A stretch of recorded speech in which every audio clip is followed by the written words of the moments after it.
to, we're in the KUZARI on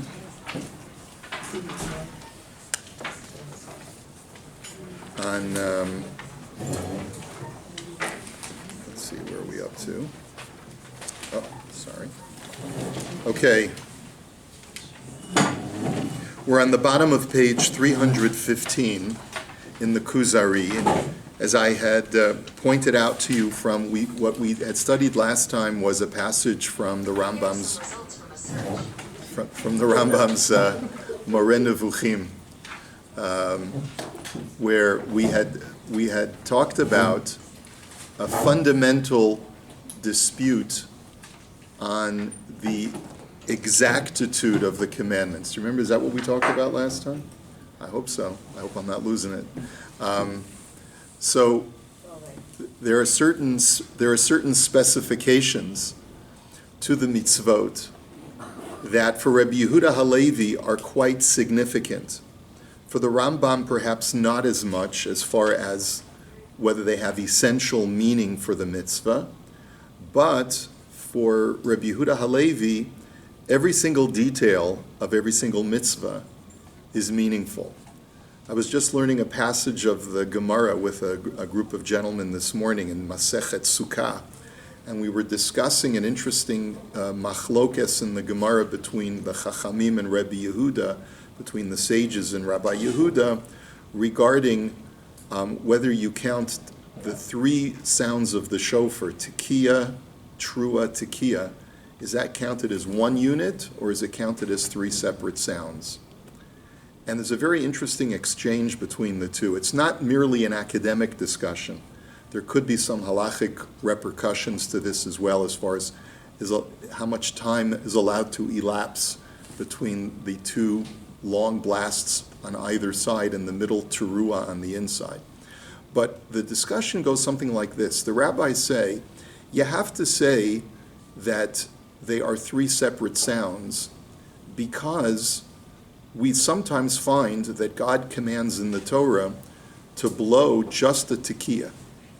And when in Parshat Bahalotcha, in the book of Bamidbar, when God commands Moshe to fashion the chatzotzrot, the trumpets, the silver trumpets that are used to tell the Jewish people that something is going on, there's one time when it's the Torah says, Utkatem b'chatzotzrot, you shall blow the trumpets in order to let them know that I have something, that Moshe has something important to announce to the people.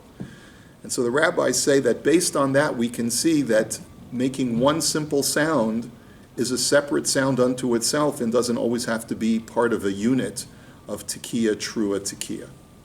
And what's Rabbi Yehuda's response? Rabbi Yehuda's response is, well, that's not really a significant sound unto itself.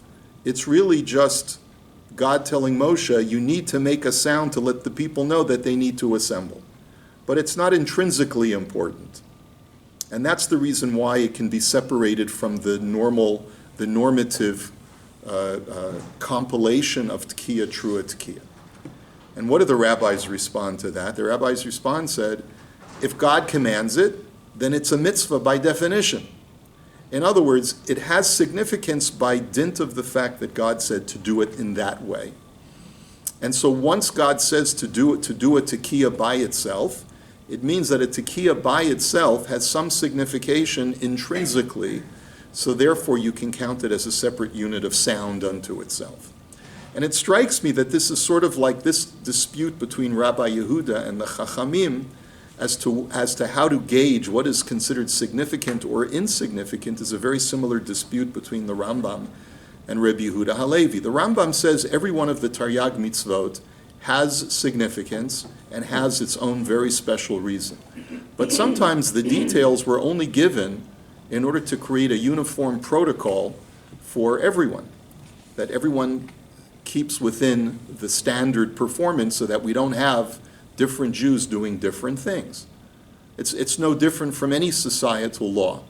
You know, when I'm driving on the highway and the speed limit is 100 kilometers per hour, I could imagine someone getting pulled over who's going 140 kilometers per hour and telling the police officer, well, officer, I'm 35 years old. My reflexes are super keen, and I can manage and maneuver around traffic like you've never seen.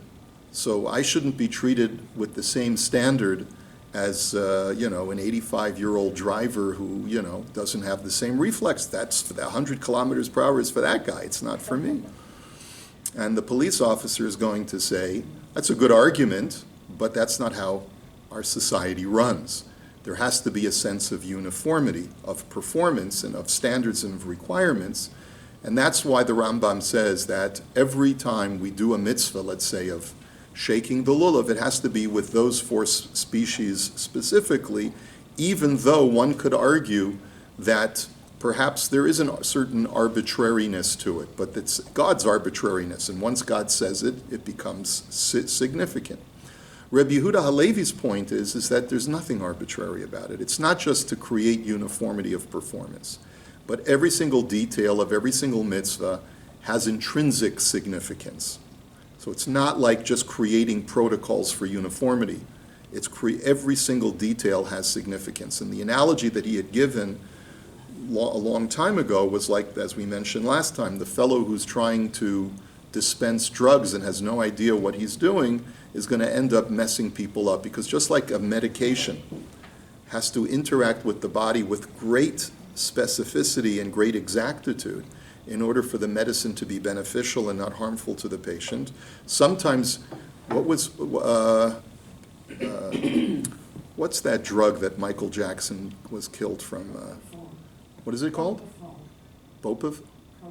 Propofol. So they have this, I've just watched, reading an article that they've got pounds and kilos of this propofol that is coming through the country illegally. Like 1 micron could actually kill someone if it's not administered properly.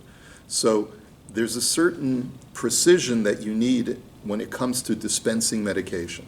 There's a certain precision that is required for any chemical equation to work on a physical level. And so for Rabbi Yehuda Halevi, there's a certain precision that is required for a mitzvah to meet its mark.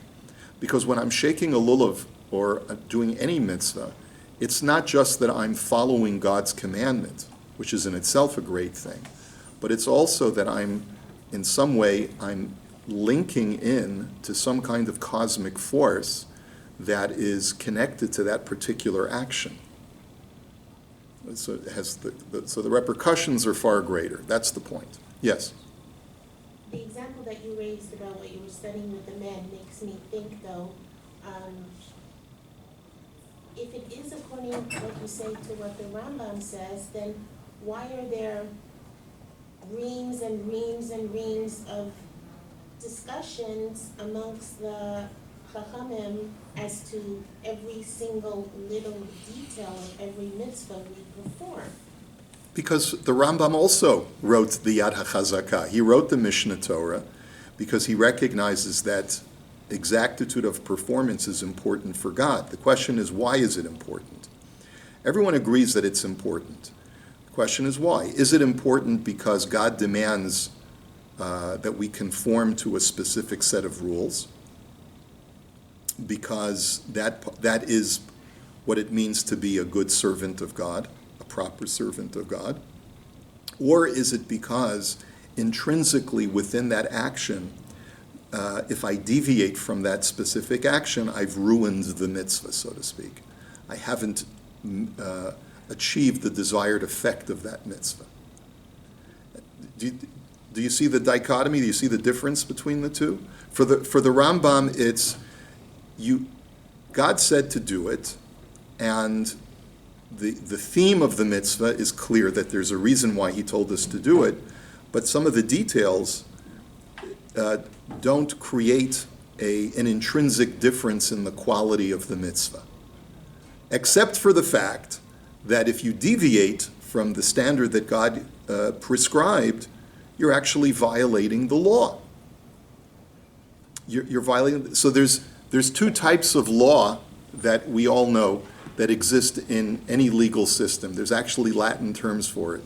One set of legal rules is very sensible because it actually benefits society, right? Everyone has to pay taxes.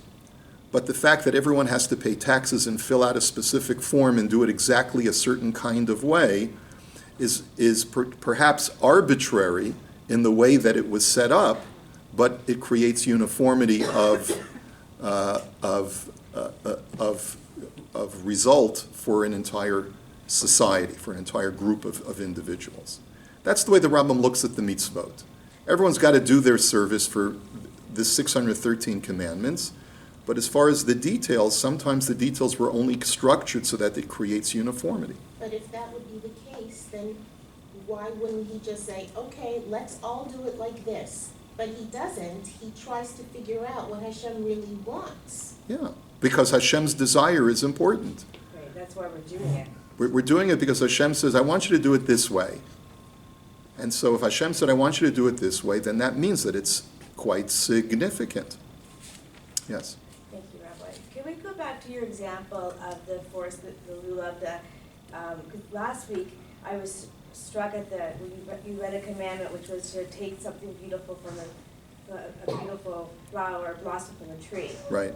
And The fruit of the beautiful tree. Thank That's you. the way the Torah describes the etrog. And then we have the, I guess, the mitzvah of the four species. So I'm wondering if all of this looking into what is the source, who's actually, is this a commandment coming from God versus is this a commandment coming from a minhag focused more on getting people to do things in uniformity, which has value, but is that God-given? That's also God-given. We believe that God told us He wants us to use an etrog. That comes from our oral tradition. But an oral tradition about a biblical commandment is also considered to be from divine directive. Okay? Thank you. Yeah. Okay, so that's the difference of approach. Rabbi Yehuda Halevi takes up an approach that I think we're more comfortable with. It makes us more comfortable because it reassures us that everything that I'm doing has a deeper impact on something invisible that I can't see. And that's the way we've been taught to think about the significance of the Judaism that we live, is that we're doing something that's much more impactful than just conforming to a prescribed practice, but that also there's something cosmic going on, right? Is this your way of thinking? If you think differently, let me know. But we've been brought up with a more mystical tradition, which Rabbi Yehuda Halevi is the forebearer of. He is sort of the ancestor of the Zohar. He's the precursor to the Zohar, to the mystical tradition, that every mitzvah that we perform has some kind of cosmic connection to a much larger framework that reverberates throughout the universe. Okay? I have a place in Safat for all the Kabbalists to... There you go. I think Rabbi Yehuda Halevi would have been very comfortable in Safat. Okay. So bottom of page 315, you'll see this really more markedly in the way he describes the construction of the Mishkan. Such exactitude, subparagraph number 2, such exactitude is found in the construction of the Mishkan, where when describing each act of construction, the Torah says, B'Tzalel made the Aron, he made the ark, or Vayas Kaporet, he made the ark cover, or Vayas Yiriot, he made the curtains. We're going to read about this in just a couple of weeks when we talk about in Parshas Truma. And about each of these it says, Ka'asher tziva Hashem et Moshe, exactly as God had commanded Moshe. And the question, of course, is why is that so important? Kasher tziva Hashem et Moshe. And the Medrash even tells us that there was no deviation. That Kasher tziva Hashem et Moshe is that they did it without deviation. What's the point? Why is that so important? This means that it was done without any addition or deletion. Nothing in the tabernacle's construction makes sense to us or is logical. Yet when the structure was finished, it says, and Moshe saw all the work, and behold, they did it just as God had commanded them, and Moshe blessed them. In other words, the way Rabbi Yehuda Halevi looks at it is that it's a chemical reaction. If you built the Mishkan exactly as I have prescribed, then and only then will God rest his divine presence.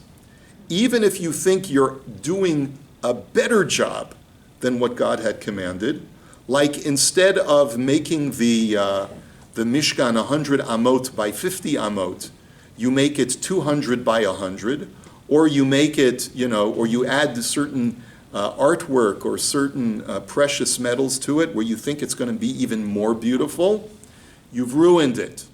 Why? Like we say, kol hamosif goreya. When you add, you sometimes detract. Because there's a precision that's just like sometimes if you take 2 pills instead of 1, you're going to die. And the same thing is true if you add to this construction or you deviate it from it in any way, then the chemical reaction that is supposed to happen between God and Israel will simply not occur. That's the way he views it.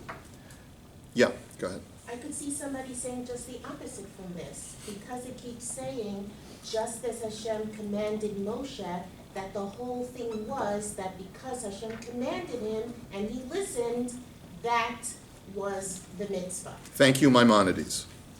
Thank you. Okay. So What, you don't think the Rambam had the same Torah as Rabbi Yehuda Halevi?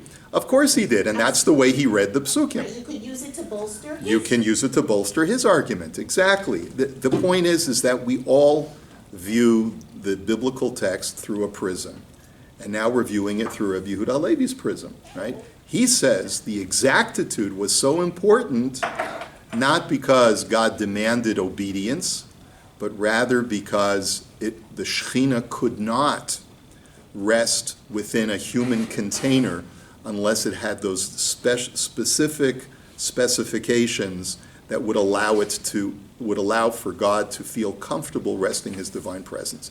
Now, of course, could God do anything he wants? Of course, God could do anything he wants. Right? But for Rabbi Yehuda Halevi, just like there are certain laws of physics that demand that chemical reactions work a certain way, and that there are laws of gravity and there's laws of thermodynamics and all of these other things, there's laws of metaphysics as well. You want the divine presence to rest within a physical vessel. Listen to God's specifications. This is how you bring the Shekhinah down amongst your people.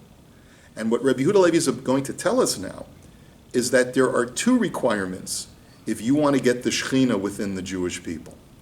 One is to build a structure according to divine specifications. And then, as we'll see now, let's read subparagraph 3. Soon after it was completed, the divine presence settled within it because the act of construction fulfilled the 2 criteria which formed the pillars of the Torah.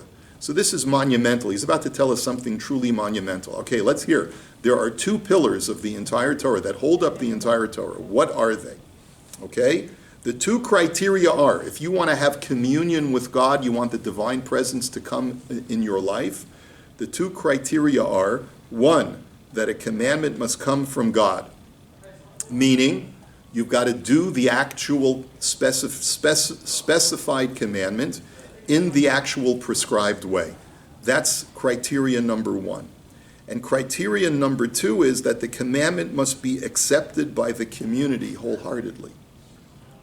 And this is a very important second criterion, is that we all have to say, we want this. Now, this is on a communal level, but we can apply it on an individual level, which we'll do shortly. But let's see what he means to say. The tabernacle fulfilled these 2 criteria since it was constructed at God's command, and it was built by the entire community, as it says, Me'et kol ish asher yidavenu libo, from every person whose heart inspires them to give. It was done with the community's full desire and will, and the resting of the Shekhinah that followed was therefore completely appropriate. As it says, they shall make for me a Mishkan, or a Mikdash, and I will rest in their midst. Okay, so essentially what Rabbi Yehuda Halevi says is as follows. You need 2 criteria for the Shekhinah to come down into your community. Number 1, you've got to do the mitzvot as specified by Hashem. Because Hashem says if you follow the commandments in the specified way, you create a habitable place for God's divinity to rest. Number 2, You have to welcome the divinity. You have to welcome Hashem into that community and say, we want you here. And that's precisely the reason why, when constructing the Mishkan, Hashem said it's necessary for every single Jew to participate according to the will of his or her heart. Once everyone is contributing, that contribution is merely a symptom or is merely a manifestation of the fact that they want me here. Hashem says, you've done the mitzvah, so you've created the metaphysical link that allows me to rest within your midst. Now you've got to do not the metaphysical, you've got to do the emotional, the purely human aspect of saying, God, I want you here. It's like the Kutzker used to say, where is God? Anywhere you let him in, right? And so, but it's not as simple as that, right? Because Christians believe that too. That actually is a Christian phrase as well. There are two specifications. Number one, do the mitzvot. Number two, welcome God into your life. Make him like a friend who feels welcome in your home. And that was the reason why Hashem said every Jew has to participate in some way, because by doing so, you're demonstrating that you want me here. And that's why there was no specific criterion as far as how much each person should give. Each person gives whatever their heart impels them to give.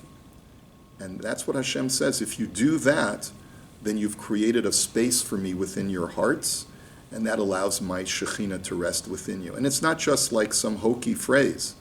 It's actually a reality, is that Hashem will only come to a place where we invite him in.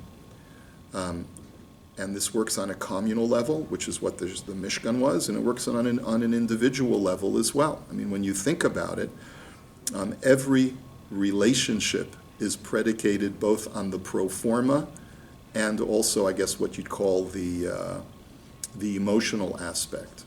In other words, when a man and a woman are courting each other, they both have to demonstrate that they are willing to make sacrifices to make the relationship work. So they have to do certain things. They have to, if we're going to get married, let's set up an apartment, let's put aside money, we have to plan carefully, we have to make sure that we have everything that we need in order to make our relationship work.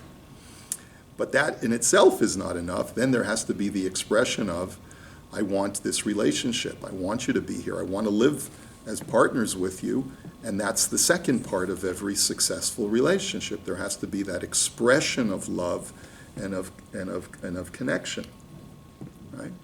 So both components are necessary on a human level. So certainly when we want to bring Hashem into our lives and bring the Shekhinah into us, upon ourselves, it requires everyone to participate.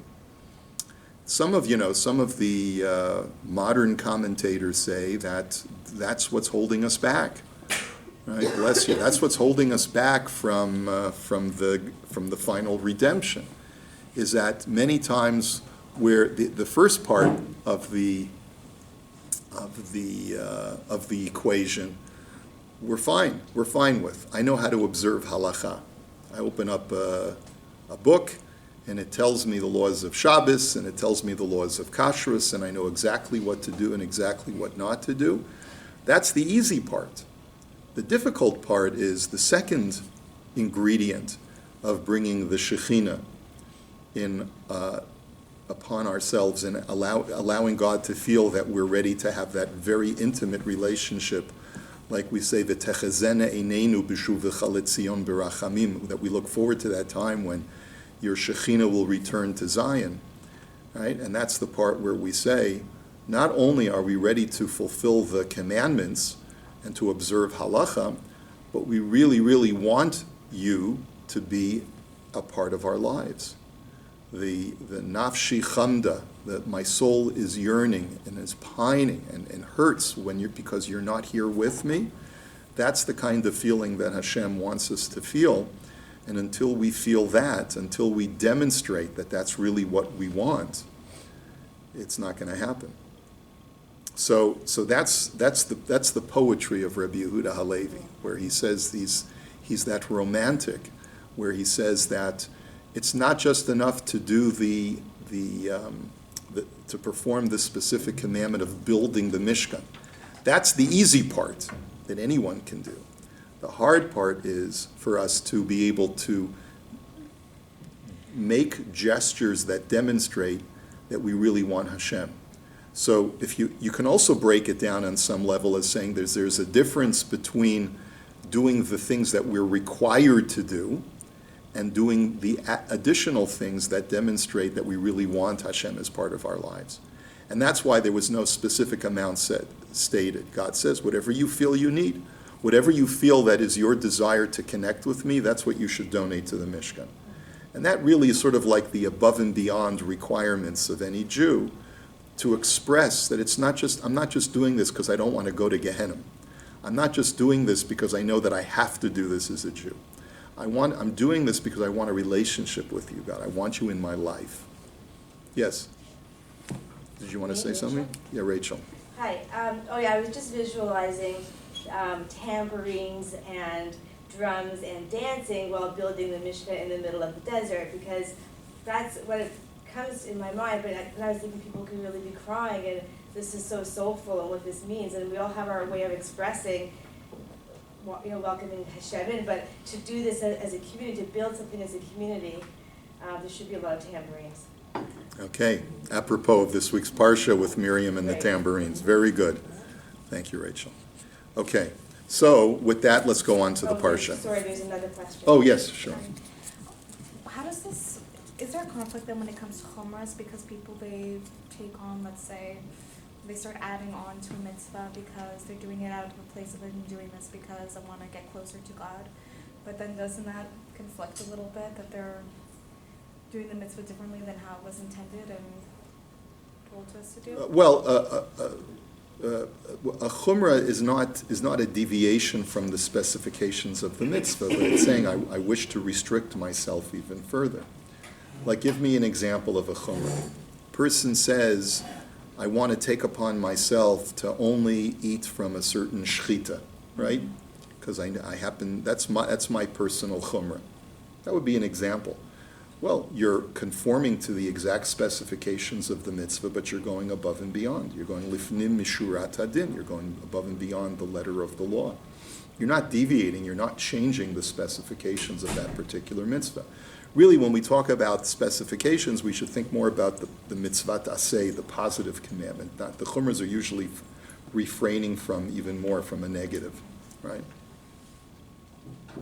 Okay.